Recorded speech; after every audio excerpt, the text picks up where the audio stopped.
Welcome to Sharing the Middle, where recovering perfectionists, overachievers, and anyone in the middle of a struggle come together to learn to embrace the messy middles of life. I am so excited for today's episode because I'm talking to Amanda Hoffman. She is the co-founder and CEO of Go to Market, a branded merchandise studio that focuses on sustainable, beautiful design. They create custom print-on-demand swag shops for companies and brands of all sizes. She lives in New York City with her husband, 2 kids, and rescue pup. I connected through Hey Mama with Amanda and basically just became a huge fan of her and all about her. I think we have a really wonderful conversation about this idea of pain Olympics, I think I would call it, where we often downplay our own pain because we know somebody has it worse. And the reality is we're all allowed to feel the pain and struggle that we feel. I really appreciate that. I also appreciate that Amanda was a little nervous because she's usually talking about her business, and today's episode is so personal. Thank you to her for opening and sharing. It's a really great conversation. I think you'll think she's as cool as I do. Let's get started.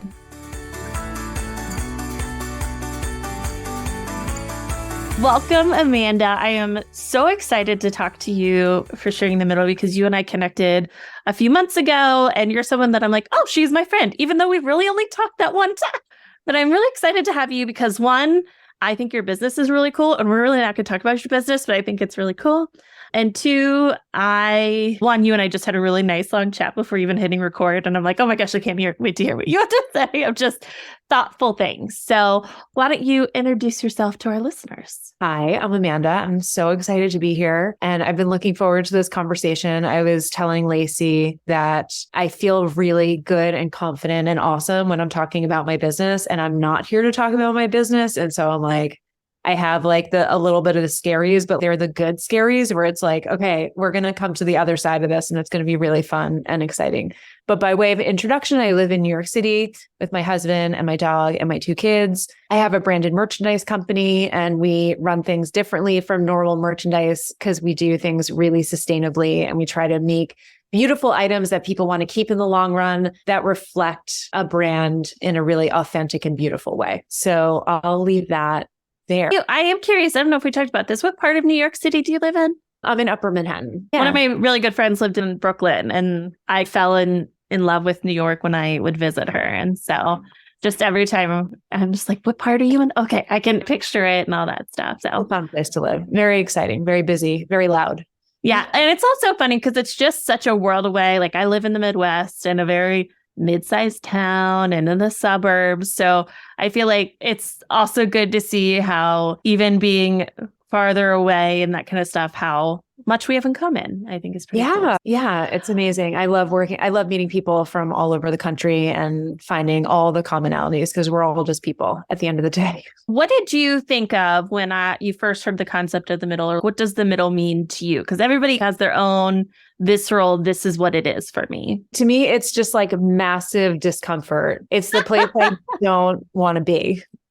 I love this, just massive discomfort. Massive discomfort. It's the position where like you've gone in a certain amount and like you absolutely don't know how it's going to end up. And it's just uncomfortable and scary. And for somebody who likes to be in control, which is I think most people, it's like doubly scary when you're not like a go with the flow person. And there's no number of like lists or planning that is going to fix it. You just eventually, and as I'm getting older, realizing that the only way out is to just make peace with the waiting as you get through it. I feel so similarly. Like that is like when I think of the middle, that's what I think of, that place where you're like, oh, I'm here. Yeah. So I'm here and I don't have a plan, or I have a plan, but I know that there is no real plan to get me out of here. Now, do you see any positive aspects of the middle, or? The middle I'm going to talk about is, I could say that I see positive aspects, but it's a lie. It depends which part of me you ask. If you talk to like my like inner child, like base instinct, it's just like all panic, and everything else around that is, okay, we're going to breathe. That's my meditation yoga self. It's okay, we're going to breathe. We're going to be patient. We're going to find our way through. And it's, the warring of those 2 sides. In general, would you say that you're an impatient person? Oh, yeah. Yeah. Oh, yeah. My friends at one point used to call me Demanda So that gives you a picture. Very much want what I want. And living in Manhattan all this time, you really don't learn patience because everyone here wants what they want when they want it and they want it now. If you've ever tried to order salad in Midtown, you know what I'm talking about. It's like one of the most stressful experiences you can have because if you don't know exactly what you want, the 50 people in line behind you and the people who are making your salad stare at you like you're naked on stage. What are you doing? Get it going and get out of here. We're all here for a salad and we're all in a rush. Do you want blue cheese? Yes or no? Move on. No, you tell them like what you want. You're just like super clear and move your way through. And if you do it right, you're just like in and out. And if you don't do it right, like you're going to feel the fire of 1,000 eyes on your back. I'm taking a terrible picture of Manhattan. I actually love living here. I really do. I've made such a beautiful community. I can talk for hours about why I love living here. I was talking to someone yesterday who's from New York. She lives in the Bronx. And we were talking and I said, my husband found his people in New York. They're not mean. They are actually rather kind people. They just have a direction that they're going, that they're getting in. And this can mean in a lot of different ways. They're getting their salad. They need to get their salad. They have a purpose. They move with purpose. And they don't have time or interest to coddle you along the way. They've got their own. I think that people mistake New Yorkers for being really cold when actually they're not that at all. And if you fall on the street or drop something, like 50 people will help you up and hand you your wallet back. And everyone's there to help you. But because you're literally so close to everyone, you put on a face of, I'm going to pretend that I'm not in your armpit right now. I'm going to pretend that like I can't smell you. And that is like a cold face. But that's just like a sort of necessary protection. I think that when people come here, it's, oh, nobody's looking at each other, nobody's communicating. And it's like, we're all just taking some time to ourselves. But if anybody needs anything, or when I used to be on the subway with when my kids were really young, everyone's like cooing at the baby, like kissy faces at the baby. Like it's actually quite friendly. It doesn't look it necessarily. Yeah. I will never forget. We were walking somewhere and there was a woman with a stroller and she was about to go upstairs. And this guy, you could tell, didn't know her. He was like, do you want me to hold this side for you? And she was like, sure. And they just went up. He just helped her. And then he went along his way and she went along her way. I don't really see people struggling. I have offered, obviously, to help people up the stairs with strollers or bags or whatever. But you just don't see like an older person go on the subway and 3 people not get out of their seats. Yeah. It's just not. Yeah, it's a misimpression, I think, that people have. I also think it's interesting, and I know this isn't what we're talking about, but that's fine, because I think it also has to do with space. So like New Yorkers have such a small space that is just their personal space.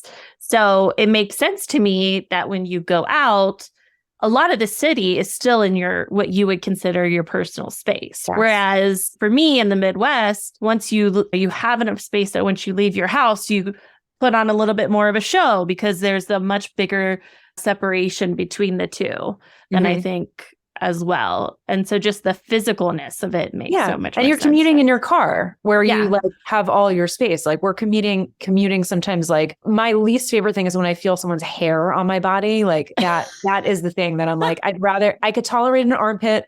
I can take my face in someone's backpack, but if your hair is touching me, oh my God, like I'll do anything to get away from that.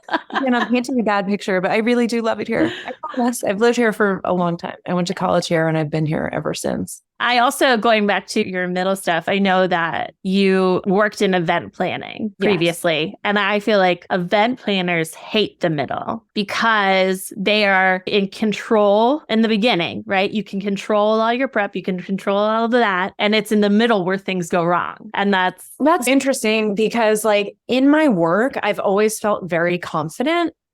And I felt so good about my event planning company that that discomfort, if there was discomfort in the middle, it was a welcome discomfort. It was pleasant. Even when things were going wrong, it was like part of an exciting adventure. And I feel that way in my business now. I'm definitely in the middle with my business. Like we're 3 years in, we're growing. There's growing pains, certainly, but I'm excited about it. It's a middle I'm excited to be in because I know that there's good stuff before, there's good stuff now, and there's good stuff coming. And it just all feels good, which is not So when I'm saying that the middle is uncomfortable, I'm talking about like specific middles. Yeah. And once you get into it, the middle becomes everything and it becomes a problem. And then you're like me, where you can't escape it and you finally just make it your work. So I totally understand. Yeah. So I guess there is like middles that you like fully embrace, that you feel good about. And I think those are ones that you feel confident in, right? Like I'm confident about my work. And I know that if there's something I don't know how to do, that I will figure it out. And I know that I'll get there. I don't know how I'll get there, but I know that I will get there. And I really believe that. And so I'm not uncomfortable. I'm not emotionally uncomfortable. I'm like uncomfortable in times when we'll make some mistakes sometimes, and that's uncomfortable. It's uncomfortable to mess up. But I feel that I can come back from those. Yeah, that makes sense. So why don't you tell us about your middle moment that we're going to talk through? My middle moment is that I love fitness. Like working hard and exercising are like a joy to me and have been for a while. And I really love competition. I love racing. I love running. I love biking. I just really love it all. And it's interesting because for a while I thought that it was about like weight loss and the way that my body looked. And I realized that in the past 5 years, I'm like, it's actually not about that at all. And even if I took that piece away entirely, like I would still want to do this every day. It makes me feel good mentally, emotionally. I think it makes me a better parent, a better spouse, better person. There's no part of my life that it doesn't uplift. But I struggle quite a bit with injuries. And I always have, because I push a bit too hard. And I always have pushed a little bit too hard. So like even in high school, I was on the cross country running team and I would twist my ankle because I'd be pushing too hard. And in recent years, I started racing. And when I say racing, I'm going to not put it in air quotes, but I'm not winning anything. I wouldn't say that I'm an exceptional runner or athlete. So when I'm showing up for these races, it's like for the fun of the competition, for showing up, for the excitement, for the energy, especially in New York City, the races can have 20,000 people. Yeah. And so when you put 20,000 people like on the same course, it's just like exciting AF. It's so like the high of it is like real. But I have been, so since February of 2022, I got plantar fasciitis, which is like a really dumb injury. It just it's like one of these things that like comes on slowly and it feels like a bruise at the bottom of your foot. And it's not that bad, but it's annoying, but like it persists and it like just doesn't go away. And if you run on it, it makes it worse. So I was training for a race I was really excited about, which was the New York City Half in 2022, which I had to miss. And then I also had to miss the marathon in 2022. I had only done one other marathon in 2019. And it was like one of the best days I've ever had, taking out the birth of my children and marriage, blah, blah, blah. I get it. Yeah. It goes out like it was just a really just victorious, celebratory, awesome day. I just want to say, I told a story on TikTok the other day about how meeting Chewbacca was one of those days for me. So I feel like you can be very valid in running your marathon. Thank you. You have to say, I like the birth of my children. I know that's important. I'll accept that. Yes, thank you. Anyway, I've done like 10,000 treatments for my foot and they finally got better. And then the race that I missed last year, I was going to do this year. And I trained a little too fast for it because I was like cramming it in. And in doing that, I strained my hip. So then I'm not running again. And it feels like I'm choking. Like on one hand, I think it's really foolish and silly because as I was talking to you about earlier, like I'm so grateful that like my body is healthy. I am healthy. We're talking about like a luxury activity that I have time to do. Can I pause there though? Yes, thank you. I disagree with what you just said about it being a luxury activity, because when you introduced it, it sounded like something that made your life and being good. And that has value. That's not just luxury. That's self-care. That is being at your best for your family. That's just as important as the rest of your health. So I'm putting on my don't talk to my friend that way hat of no. I think when it becomes something that's part of your day-to-day life that makes it better, and that becomes a coping mechanism in a positive way for the rest of your life, and then you can't do that's a big deal, in my opinion, because that's a big change to your life. Yeah, thank you. It's a brain scrambler for me. And I appreciate that too, because for people who are just like not into fitness, which is fine. I definitely don't need people to be into fitness, but it can just be like, oh, poor you, like you can't go for a run. It's like, I hear that voice in my head, and it's a hard one to quiet, especially when I look around. It's okay, I don't have any like diseases or chronic injuries and all of that. And then on the other hand, it's like really excruciating for me, like mentally, emotionally, to not be able to do this. And my husband also races, and showing up for his races has been hard because he can do the thing that I want to do, even though I'm so happy for him and I want to be there for him. It's just hard for me to show up in my fitness community and see the runs that other people are doing and not feel like angry or jealous or like frustrated or just shaking my fist at the sky sort of thing. Yeah, I'm just like in this like injury chain, and sometimes I feel okay about it. Sometimes I'm like, it's okay.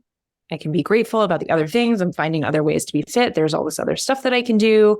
And then other days I'm like, I'm never going to run again. I'm never going to feel good again. I'm never going to race again. And like, I'm embarrassed. It's like, I find it because I see people and they're like, oh, are you running this? Are you running that? And I'm like, no, I'm like injured again. It's like, I'm telling the story about myself, about being this injured person. And I don't want to be telling that story, both because I don't want it to be true. And because even if it is true, that's not the way to talk about it. So I'm just, why is that not the way to talk about it? I'm curious. I feel like there's nothing healthy about being like, I am an injured person. It's like, okay. I just love the way that I'm just an injured person. That's who I am. Exactly, though, because I feel like that mind-body connection matters. Yeah, it does. And I don't know how much it matters in like a literal, I've been all over the map with this past year and a half. I tried acupuncture, and my acupuncturist talks about how I would be like this and that hurts in my body. And also I'm really stressed out. He's like, well, we have to clear the stress, because until we clear the stress, there's no way you can heal the rest of your injuries. And I'm like, oh, crap. Yeah. But the way that I really stress is to do this. And then, yes. Yeah. But also like, there's a lot of truth there, right? I am carrying not just the weight of the injury, but also the weight of the story about my injury. Then that's double the weight, right? Like I can put down one of them. If you haven't already, make sure that you are subscribing or following Sharing the Middle for free on whichever podcast platform that you use. That way you can be in the know and get the most recent episodes right in your feed every single week. This way, you know and we know when we're all in the middle together. That was kind of cheesy. But either way, follow, subscribe, and thanks for joining me in the middle. I'm really excited to be partnering with Happy Curves. It's a really awesome product to help with something that we all do, which is sweat. I've gotten the lotion to powder comfort cream, got the fragrance free, but I did order some of the tropical scent, and I'm excited to test that out. What I really love about it is it's easy to put on, starts as a lotion, turns into a powder, and it works in the areas that I need it to.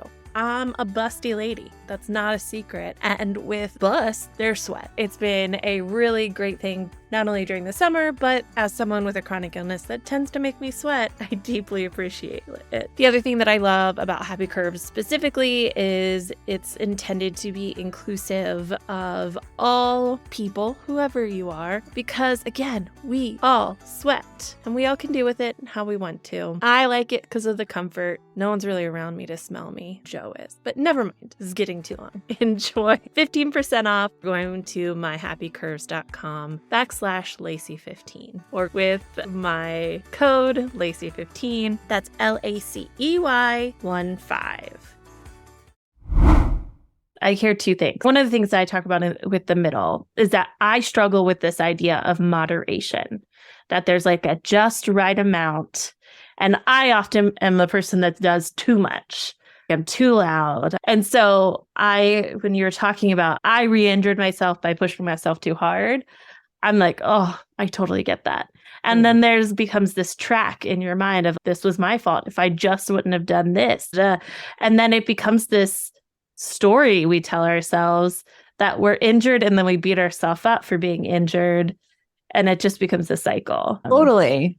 And I'm in that right now. I am right there. And on good days, I can be like, okay with it. And on bad days, I'm like, I so did this and I keep doing it and it's my fault. And if only I had listened to my body and taken my training slower and blah, blah, blah. Ugh, those what ifs kill me. Like I do. I just think about, I fall a lot. That's just always been a thing. But I always think about that moment where, if I wouldn't have just, for example, I have a scar on my forehead somewhere that it was like a day before Christmas. I pulled too hard and a door like cut me right here. And then in all our Christmas photos, I've got what I called my holiday head wound. And I'm just like, if I would have just taken 1 second and moved my head back and not been too fast to get in the car because my husband was coming to pick, it was like raining and all this stuff. Yeah. And you can almost feel yourself back in that moment where it's slowed down. You're like, if that was it, if that would have changed type thing. Yeah. And I'm curious. Well, I have a story that reminds me of a story of success I had with that, where I accepted, instead of saying, I wish that I had done this differently, I accepted. And it was around parenting, which is another middle that I'm much more comfortable with. Like, parenting and business, like, I don't want to say I've got it, right? Because you can never be a master of those things, but I'm comfortable with the uncomfortable there. And I was having a situation, this is another New York City story, where like my daughter was really stressed out and she was like really agitated. And then like I was getting agitated, like trying to ease her fears. And then a train was coming and we were rushing onto it. And we were like clumsy because we were like agitated, right? Yeah. So like we went onto the train and then my daughter like changed course in the middle, bumped into me. My phone flew out of my hand and down into the tracks between the train and the platform. I don't have my cell phone anymore. It is under the subway. I was like, this is fine. I really went to a Zen place of, okay, we were all just really agitated and like it made my movements fumble and we all made some bad choices and now my phone's at the bottom of the tracks. But I also know that it's going to be fine. It's going to be fine. Like the data is somewhere else. If this phone gets crushed, like it'll be an expensive lesson, but that's that. And I also knew like it wasn't going to get stolen. No one was jumping down on the tracks. We actually went where we were going because I talked to the attendant and they were like, yeah, somebody will get it for you in a few hours. I'm like, you know what? We are going to move on. So we went to the event that we were going to. I was there without my phone. I like realized how bad my sense of direction is because I'm like, I think I know where we're going. And we like came back and I like super calmly, almost out of body, because it's not like me to be calm. I was like, went to the conductor. I'm like, I dropped my phone here earlier. They found it. They gave it to me. And I'm like, got my phone. See, everything's fine. And I'm like, if only I could be like this about anything else in my life. That is, I wish that you could bottle what that feeling was. So imagine if you hit yourself in the forehead and you were like, I was moving too quickly. Yeah. That's what happened. I think it's funny because my defense mechanism is humor. So you heard me, I called it my holiday head wound. I like it's hilarious. Made it a thing. And that's how I took control of the situation. And I'm also a person who likes control. So that when you said I like control, and seeing it through that lens, I totally get why this specific injury in this specific area feels so out of control. Because it's not like you tripped and scraped your knee. It's not like you did. It was an over the time. Now, was there a moment where you were like, I heard it again, or was it just it started to flare up more? I'm just curious to understand. It's been both, but this latest one with my hip was like it happened. Like I was doing too much distance, and like I got to mile 9, and it was like boom, injury. And then I've aggravated it since, trying to test it and push it and things like that. And it's like I can see clearly for these other things, like with the phone on the subway and things in my business, I can just be chill about it. Like it's uncomfortable, but I can be chill. But with this injury, I have this like childlike panic of, am I ever going to be okay again? Is this ever going to be okay? Am I ever going to get to the other side of this? And also, it's been a long time. It's been like a year and a half that I've been dealing, not able to run the way that I want. And it's pretty miserable. I also want to be clear with people. I asked you, you gave me some different things that you might want to talk about. And I asked you to talk about this because I feel like a lot of times people come on to the podcast and they're like, I did this and this, and then everything was beautiful and great. And I really appreciated you being like, this sucks and I am still here, and we're not gonna end this with there's no happy ending. I related it to my pregnancy experience of like, I hated being pregnant. I was sick all the time. I lost weight in pregnancy. I then got gestational diabetes and couldn't eat what I wanted to eat, which is already hard when you can't eat because you're throwing up. And then you have to poke yourself so many different times. And it's a really weird place to be in of, I know that there's an end to this. Like with pregnancy, I'm going to give birth. So this baby is going to come out. You know what I mean? That's going to happen no matter what. I just have to get through this. And that middle, I personally feel like, is one of the worst places to be because you feel so out of control. You feel like you're being tortured. Yeah. But I do think there's some validity in what you were saying of, does this mean I won't be able to do this anymore? There's no end date to this one. There's no one thing that's actually helped me feel better. And that I've been trying to do is I'm looking at women who are older than me and just like in their prime. And I have two friends who are, one's 5 years older, one's 10 years older, who are just crushing it. They're just like running faster than ever. They're like doing all the races. And I'm like, okay, it's not, I really try to ignore messages when people are like, oh, you get older and your body starts to fail. And it's, I think those memes aren't helping anyone. I think it's fun to relate to be like, oh yeah, we can't drink like we used to, huh? But this idea of this, again, the story that we tell, I think matters. And I want to live in a world where like my husband and I are getting faster, stronger, better. We're doing more races. Like we're crushing it. Like we went on a bike tour together last summer when our kids were in sleepaway camp. We're doing it again this year. And like, I want to be 10, 15 years from now, like longer trips, harder trips, take me on higher mountains. And I think that we can do that. But if you believe the memes and everything, it's funny. It's, oh, what your 40s look like, what your 50s look like. And it's, oh, if you're not in pain, then I know that you're 25. And it's like, first of all, that's not true. And second of all, who is that helping? It doesn't help people like me who are sick in their 30s. And like, there's a girl that I follow on TikTok. She's called Chronically Ill and Hot, which I think is like the funniest thing. But she tells a story about being in a grocery store. And something happened where she very obviously was hurting. And this old woman like minimized her pain because she was young. Ugh. And I'm like, that's not cool either. Like, why? I don't know. We are all so different. Like my mom is in her 60s and is beautiful and thriving and all of these things. And like, she's the one that comes over and gets shit done at my house. It's not the other way around. Yeah, and that's because that's like, who she is. This idea that age is linear with health is not true, especially mentally. I think we can all agree that mentally and emotionally, we tend to be better in our 30s than in our 20s, right? Absolutely. Like, you know who you are. And that's been true in my case. I'm in my early 40s now.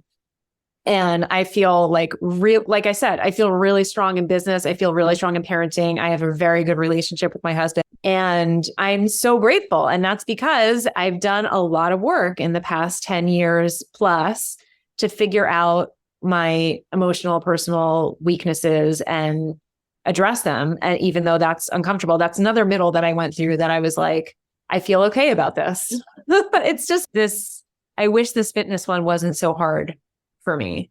But I get it. I also understand how easy it is to downplay because it's not the same. But I think about my stuff. I was actually talking to a doctor this morning about how what is going on with me may have psychological connections. It doesn't mean that it's not real what's happening, but there may be psychological connections.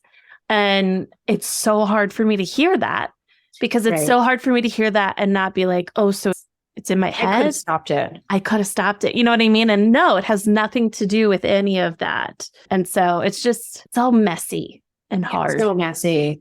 It's hard to not live in the what ifs. This is what we were talking about before. Hard to not live in the what ifs and not live in the regret. And something we were talking about earlier, my mom passed away when I was 27. And I'm a very different person now who I was then. And if I was who I was now then, which is like a dumb thing to say because you're never who you were then. Now, if you know now what you knew then, all that stuff. then yeah, it's like a very unhelpful game to play. Of I would have done, just like you're saying, oh, it's psychological. Yeah, I would have done a lot of things differently. I would have said things differently. I would have handled things differently. I can make you a list, an infinity long list of things I would have done differently, but like we have to go through it. There's no other way. Right. So one thing that, again, gives me hope in this fitness journey is eventually I try to have hope that I'll be on the other side and I'll look back and say, oh, that was because I had to deal with the fact that I was pushing myself too hard in everything. I'm making something up, right? That's probably it, but I don't understand it yet. Or I had to understand that this specific ab exercise is something I need to do every day. Let's hope, although I'm sure that's not it.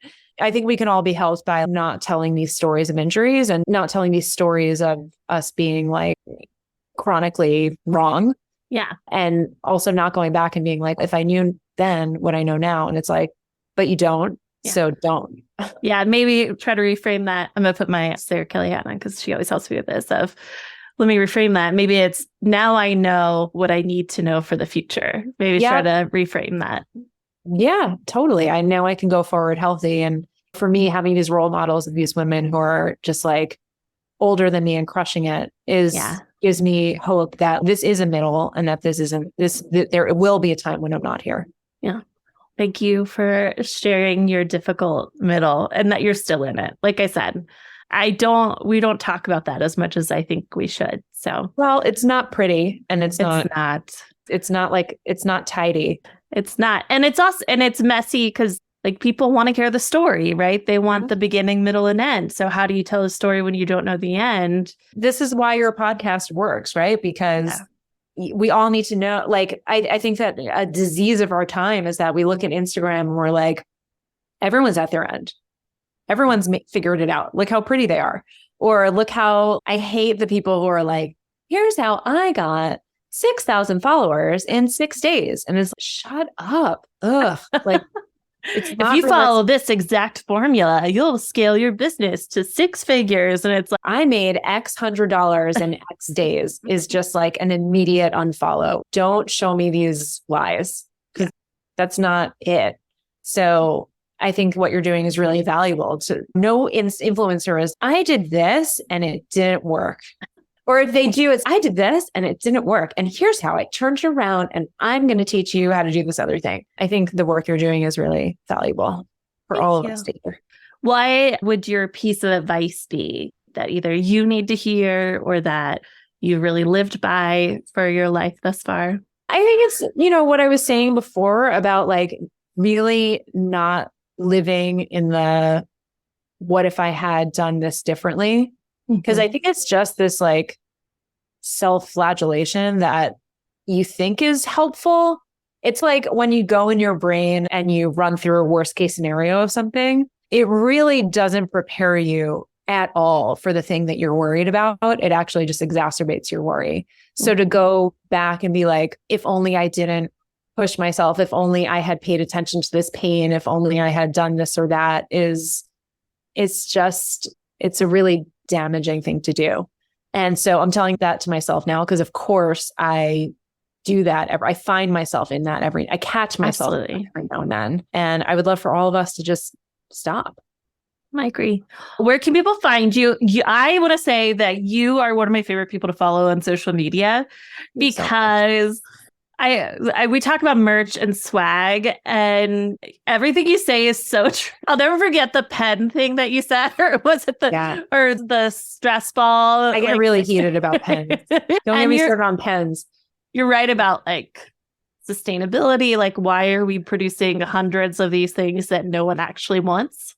Just don't print hundreds of anything, to be honest. Just don't do it. People don't want it. People want beautiful items that they get to choose. And that's that.